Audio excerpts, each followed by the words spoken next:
Stock మార్కెట్లో invest చేసి మీ డబ్బులు డబుల్ చేసుకోవాలనుకుంటున్నారా? విజయవాడలో జరిగే సుందరరామిరెడ్డి గారి లైవ్ సెమినార్ కి అటెండ్ అవ్వండి.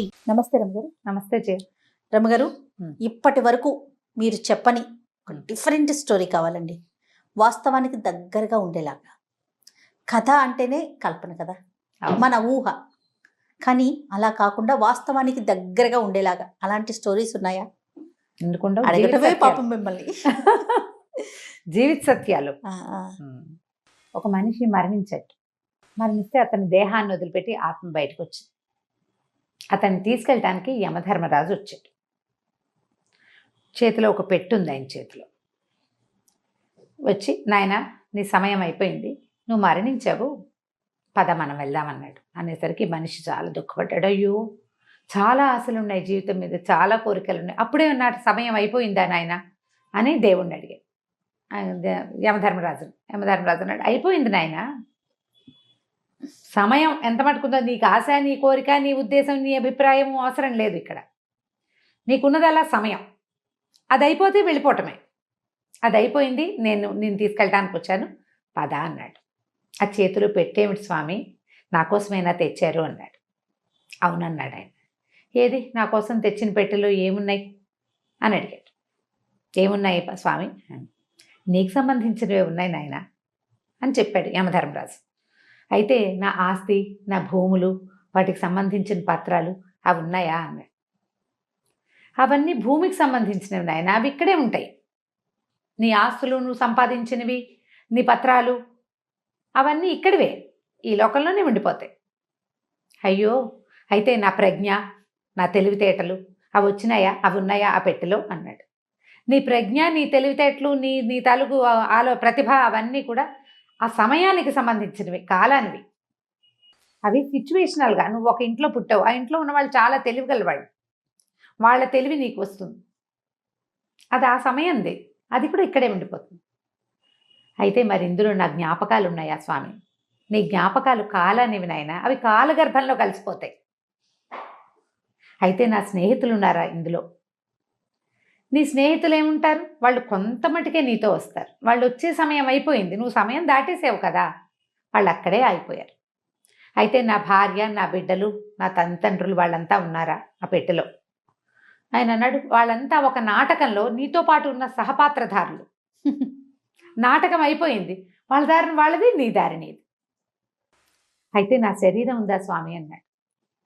నీ శరీరం ధూళికి చెందింది, ధూళితో తయారైంది, అది దుమ్ములో మట్టిలో కలిసిపోతుంది. తను ఆశ్చర్యపోయాడు. అయితే ఇందులో ఏముంది, నాకు ఇవ్వండి అని ఆ పెట్టె లాక్కున్నాడు. పెట్టె తెరిచాడు. పెట్టె ఖాళీ, అందులో ఏం లేదు.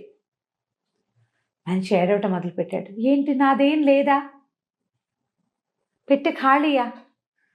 నా జ్ఞాపకాలు నావి కాదు, నా ప్రతిభ, నా ప్రజ్ఞ నావి కాదు, నా భార్య బిడ్డలు వాళ్ళు నా వాళ్ళు కాదు, నా స్నేహితులు వాళ్ళు నా వాళ్ళు కాదు, నా భూమి, నా పత్రాలు, నేనెంతో ఆర్జించాను, అదంతా నాది కాదు, ఆఖరికి నా శరీరం అది నాది కాదా? ఈ పెట్టెలో ఏం లేదే, ఏమిటి నాది, ఏది అని అడిగాడు.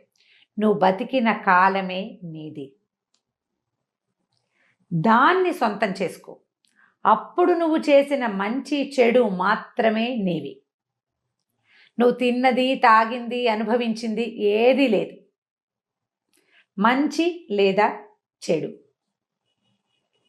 వాటిని ఆలోచించుకొని నువ్వు ప్రవర్తించాలి. నువ్వు బతికిన కాలము మాత్రం దాంట్లో నువ్వు చేసిన మంచి చెడులని మాత్రమే నువ్వు తీసుకొస్తావు. శరీరము, భార్య పిల్లలు, స్నేహితులు, డబ్బు, నీకున్న పేరు ప్రఖ్యాతులు ఏవి నీవి కాదు, అవి ఏవి నీతో పాటు రావు. నువ్వు సంపాదించింది మొత్తం వెనకాలే ఉంటుంది. నువ్వు చేసిన మంచి నీతో వస్తుంది, చెడు అది కూడా నీతోటే వస్తుంది. చెడు వల్లే నువ్వు ఎక్కడ పుడతావు, ఎలా పుడతావు, ఎంత దౌర్భాగ్యమైన పుటకొస్తుంది నిర్ణయింపబడుతుంది. మంచి వల్లే నీకెంత మంచి జీవితం భావి రాబోతోందో నిర్ణయిస్తుంది. అది తప్ప నువ్వు ఏమీ తెచ్చుకోలేవు అని చెప్పాడు. మనుషులు తెలుసుకోవాల్సిన జీవిత సత్యాలు ఇవి. జీవితానికి అతి దగ్గర కథ. నిన్న తిన్నాం, రేపు తింటాం, ఈరోజు తింటున్నాం, ఈ రోజులో బతుకు, ఈ రోజుని సరైన రోజుగా చెయ్యి. ఈ ఒక్క రోజులో నువ్వు ఎవరినైనా దుర్భాషలాడతావు, ఎవరినైనా హెచ్చరిస్తావు, ఎవరినైనా ఏదో ఒకటి అంటావు, అవన్నీ నీ వెనకాల పడతాయి, నీ వెంబడి వస్తాయి. నువ్వు మంచి చేస్తావు, చక్కగా సహాయం చేస్తావు, బుద్ధిమంతుడిగా ఉంటావు, అది నీ వెన్నంటి వస్తుంది. వెంటాడటానికి వెన్నంటటానికి తేడా ఉంది కదా. వెన్నంటి ఉండేది ఏది? ధైర్యం. వెంటాడేది భయం. ఏది కావాలి నీకు? మనుషులకి కావాల్సింది ఏంటి? రేపటి పట్ల ధైర్యం కావాలి, మరు జన్మ పట్ల నమ్మకం కావాలి. దానికోసం ఈరోజు సజావైన సరైన జీవితాన్ని జీవించాలి. మృత్యువు తప్పదు. ఎవ్వరూ ఇక్కడ పేటేసుకొని కూర్చోరు. మనం వెళ్ళక తప్పదు. మంచి చెయ్యి. మనిషిగా జీవించటానికి ప్రయత్నం. జీవించలేకపోతాం. మనకి జీవితంలో ఎన్నో ఆటుపోట్లు వస్తాయి. మనం బతికే బతుకులో అసలు మనం మంచి చేసి చేయగలిగే అవకాశం కూడా ఉండదు. ఎట్లా కొట్లా కష్టపడి బతకాలి.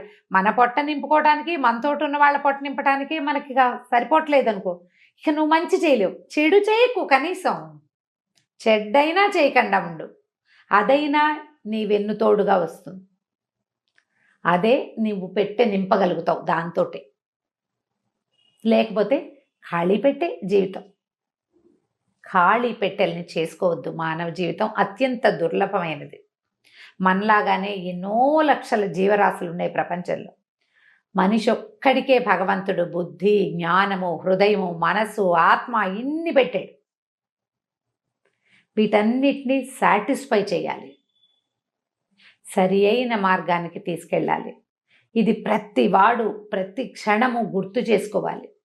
ఈ పని చేయటం వల్ల నా వెనకాల వస్తుందా, నా వెంటపడొస్తుందా, వెన్నంటి వస్తుందా ఇది అని ఆలోచించి పనిచేస్తే అప్పుడు మనం సరైన పని చేయగలుగుతాం. దానివల్ల మనం వదిలిపోయిన మన జ్ఞాపకాలు గుబాళింపుల్లాగా, సౌరభాల్లాగా భూమి మీద ఉంటాయి.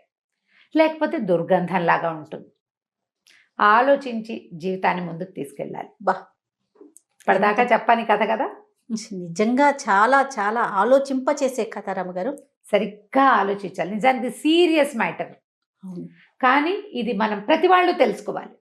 ఏదో ఒక సందర్భంలో నీకు నువ్వు చెప్పుకోవాలి. ఎంతసేపు ఎవరైనా బోధిస్తారా జయ? ఎవరు బోధిస్తారు? ఎవరైనా బోధిస్తే మనకు నచ్చుతుంది. అయ్యో అన్నం సరిగా తినండి, వేళకి తినండి అంటే నువ్వు ఒక మాకు చెప్తావా అని ఏడుస్తున్నారు. ఎంతసేపు నువ్వు ఇవే చెప్తావు, నీకెందుకు? ఇలాంటివే. మంచిని కూడా తీసుకోలేరు. నీకు నువ్వు చెప్పుకునేడు కనీసం. మనకే మనం చెప్పుకోవాలి. మనం ఏం చేస్తున్నాం, ఏం పట్టుకెళ్తాం, ఏది మనతో పాటు ఉంటుంది. రేపొద్దున ఎక్కడైనా రోడ్డు మీద పడితే జనాలందరూ చచ్చిపోయిన కుక్కని చూసినట్టు వెళ్ళిపోకూడదు. మనిషిని చూసినట్టు చూడాలంటే మన బతుకు మనిషి బతుకుగా ఉండాలి కదా. ఆలోచించండి. ఇలాంటి కథలు అప్పుడప్పుడు చదవండి, అవకాశం వచ్చినప్పుడు వినండి, దాని మీద డిస్కస్ చేయండి, ఆలోచించుకోండి. కనీసం లోపల మనకి మనం ఆలోచించుకుంటే బాగుంటుంది. డిస్కషన్ కూడా వద్దు రమ్మగారు, మనకి మనం ఆలోచించుకుంటే చాలు. అదే ఎక్సలెంట్ అండి. నమస్తే రమ్మగారు. నమస్తే.